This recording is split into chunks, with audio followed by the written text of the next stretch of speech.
ইতিহাসে এমন কিছু মুহূর্ত আসে যখন সব কিছু বদলে যায়, শুধু দেশের মানচিত্র না, পুরো সভ্যতার গতিপথটাই পাল্টে যায়। আজ আমরা ঠিক তেমনই এক অবিশ্বাস্য যুদ্ধের গল্প শুনব। এমন এক যুদ্ধ যা এক অদম্য সাম্রাজ্যের জয়রথকে একেবারে থামিয়ে দিয়েছিল। ভাবুন তো, এমন এক শক্তি যাদের ভয়ে গোটা দুনিয়া কাঁপত। হ্যাঁ, আমি মঙ্গলদের কথাই বলছি। তাদের ঘোড়ার খুরের শব্দ মানেই ছিল যেন সাক্ষাৎ মৃত্যুর পরোয়ানা। এশিয়া থেকে ইউরোপ পর্যন্ত কোনো সভ্যতাই তাদের সামনে দাঁড়াতে পারেনি। একের পর এক সব মাথা নত করেছে। বড় বড় সব শহর, মানে যেগুলো ছিল জ্ঞান বিজ্ঞানের কেন্দ্র, সেগুলো নিমিষের মধ্যে একেবারে ধ্বংসস্তূপে পরিণত হয়েছিল। যখন সবার মনে হচ্ছিল যে আচ্ছা, সব কিছু বোধহয় শেষ, ঠিক তখনই ইতিহাসের মঞ্চে এমন এক শক্তির আগমন ঘটল, যারা ছিল এই দানবীয় শক্তির বিরুদ্ধে শেষ প্রাচীর, শেষ প্রতিরোধ। আচ্ছা, তাহলে চলুন আরেকটু গভীরে যাওয়া যাক। প্রথমেই বুঝতে হবে যে এই মঙ্গলদের জয়রথ ঠিক কতটা বিশাল ছিল। এই টাইমলাইনটা দেখলে আসলেই অবাক হতে হয়। মাত্র কয়েকটা দশকের ব্যাপার। চেঙ্গিস খান গোটা মঙ্গল জাতিকে এক করলেন, আর দেখতে দেখতে তাদের সাম্রাজ্য মধ্য এশিয়া ছাড়িয়ে ইউরোপের কেন্দ্র পর্যন্ত পৌঁছে গেল। শেষে তো বাগদাদের মতো শহরও তাদের হাতে ধ্বংস হলো। মানে অবিশ্বাস্য গতি ছিল তাদের।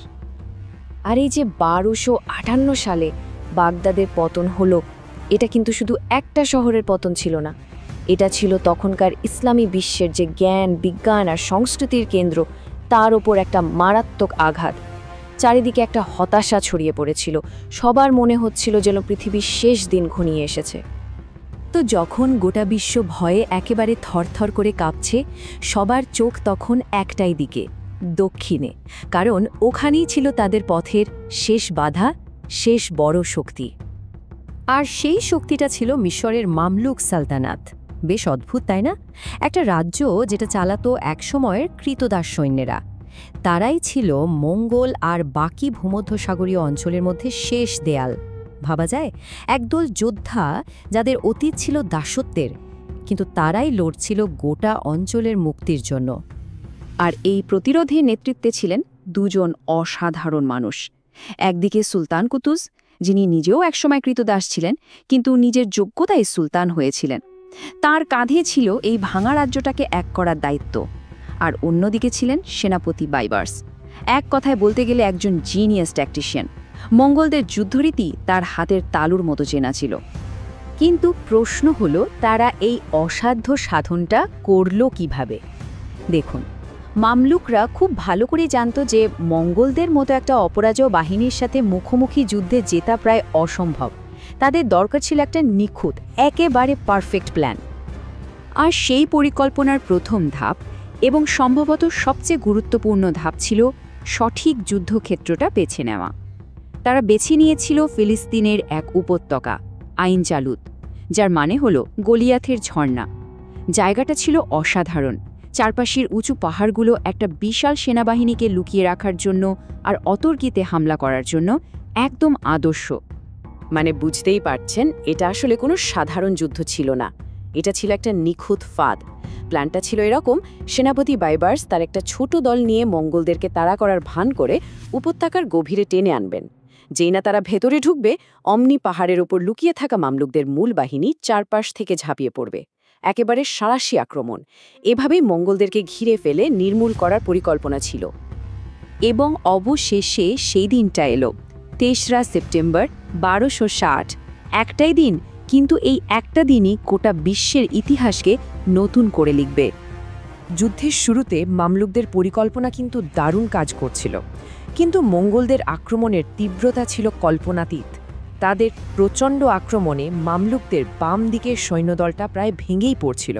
মানে জেতাহারা তখন একটা সুতোর ওপর ঝুলছে।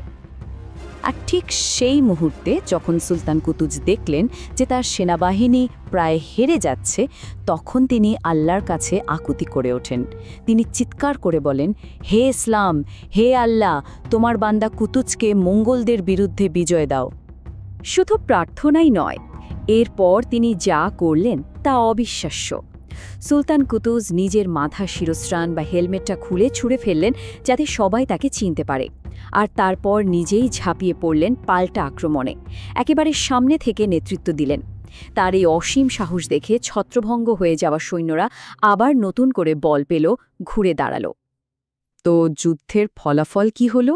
মামলুকদের এই জয়টা কিন্তু শুধু একটা যুদ্ধ জয় ছিল না, এর প্রভাব ছিল অনেক সুদূরপ্রসারী, যা গোটা বিশ্বকেই নাড়িয়ে দিয়েছিল। সবচেয়ে বড় যে ব্যাপারটা ঘটল তা হলো ইতিহাসে প্রথমবারের মতো মঙ্গলদের একটা বিশাল বাহিনীকে খোলা ময়দানে চূড়ান্তভাবে হারিয়ে দেওয়া হলো। তাদের যে অপরাজেয় থাকার একটা মিথ ছিল, একটা ধারণা ছিল যে তাদের হারানো অসম্ভব, সেটা সেদিন একেবারে ভেঙে চুরমার হয়ে গেল। সহজ কথায় আইন জালতে যুদ্ধটা ছিল একটা বাঁধের মতো, যে বাঁধটা মঙ্গল সাম্রাজ্যের পশ্চিম দিকে এগিয়ে চলার যে বন্যা, সেটাকে চিরদিনের জন্য থামিয়ে দিয়েছিল। এই যুদ্ধের কারণেই তারা উত্তর আফ্রিকা বা ইউরোপের দিকে আর এগোতে পারেনি। এর প্রভাবগুলো একবার ভাবুন। মিশর আর লেভ্যান্তের ইসলামী সভ্যতাগুলো রক্ষা পেল। মক্কা, মদিনা, জেরুজালেমের মতো পবিত্র শহরগুলো ধ্বংসের হাত থেকে বেঁচে গেল। আর এই জয়ের ফলে মামলুক সালতানাত পরবর্তী ২৫০ বছরের জন্য মধ্যপ্রাচ্যের সবচেয়ে শক্তিশালী শক্তি হিসেবে প্রতিষ্ঠিত হল। বলা যায় এই একটা যুদ্ধই ১৩ শতকের বিশ্বের রাজনৈতিক আর সাংস্কৃতিক মানচিত্রটা নতুন করে এঁকে দিয়েছিল। তাহলে শেষ করার আগে একটা প্রশ্ন রেখে যাই। একবার ভেবে দেখুন তো, সেদিন যদি গলিয়াথের ঝর্ণার ধারে ওই মামলুক বাহিনীটা রুখে না দাঁড়াতো, তাহলে আজকের এই পৃথিবীটা দেখতে ঠিক কতটা অন্যরকম হতো।